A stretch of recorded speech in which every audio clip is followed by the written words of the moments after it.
Hello everyone, it's First Impressions review time, and today we're going to be looking at The Story Goes On, an action-adventure isometric view click-based game. You go up against a multitude of different types of enemies, you have bosses, and a labyrinth to contend with. This game is fun, addictive, and it is quite challenging.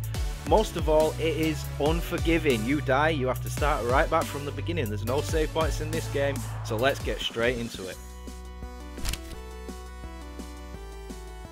Upon clicking start on this game, you have a choice of 3 characters, however there's only one unlocked at the moment. I'm not too sure what you need to do to unlock the other 2. Maybe you need to just play the game and eventually you'll unlock it. First thing I want to talk about is the tutorial. To start the game, you can go left, which is a tutorial, or you can go right, which is straight into the game. I highly recommend you go through to the tutorial first, because that teaches you how to move and your special abilities, teaches you how to dash, and it also gets you familiar with how you actually attack. So you use your left click to attack and W, A, S and D to move. The character will always be facing where your mouse is, so that will take some time to get familiar with, but once you're there you'll be ready to crack on and start.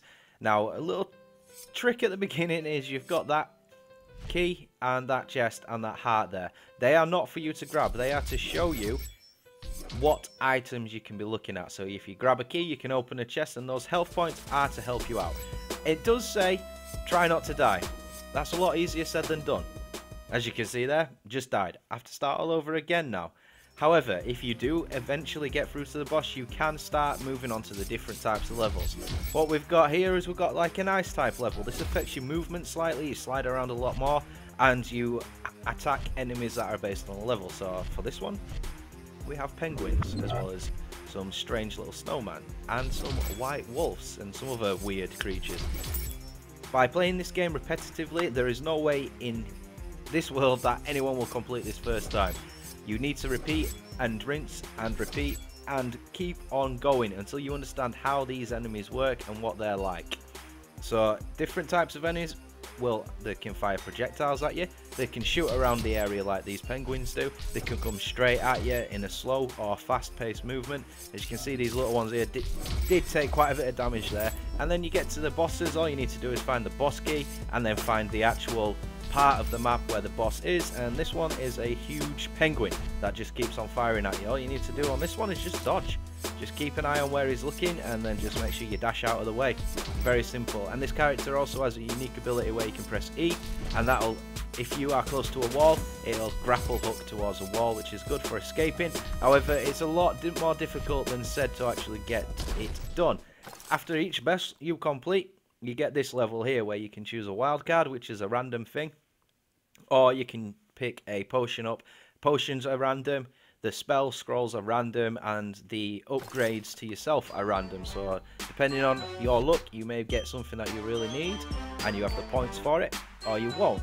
Now we're into some sort of like deadly, scary type maze. This is level 3, and as you can see, we've got different types of enemies that represent this type of level. So we've got skeleton skulls, we've got spiders, we've got these big currents that just start shooting at you. One thing I do recommend, guys, I've only been playing this game for an hour, but I recommend that you go through to every single part of the map and find all sorts. There are some really useful things, like in level 1 you can find a hammer. Don't forget, guys, totally random, so you may find it, you may not. Level 3 boss, the witch. She kind of screwed up a little bit there. Those rocks blew her up, so that was quite lucky for me. You need to understand your environment, very, very crucial. And then we get to level 4, the bird things that are coming at you. These were new to me, and as you can see, I didn't do very well against these, and I actually died. And because I died, I have to start all over again. So this game is addictive, challenging, frustrating, but a lot of fun. And I currently recommend this game. Hopefully in the full review I will have this game done. We'll just have to wait and see. Hope you enjoyed the review, guys, and I'll see you on the next one.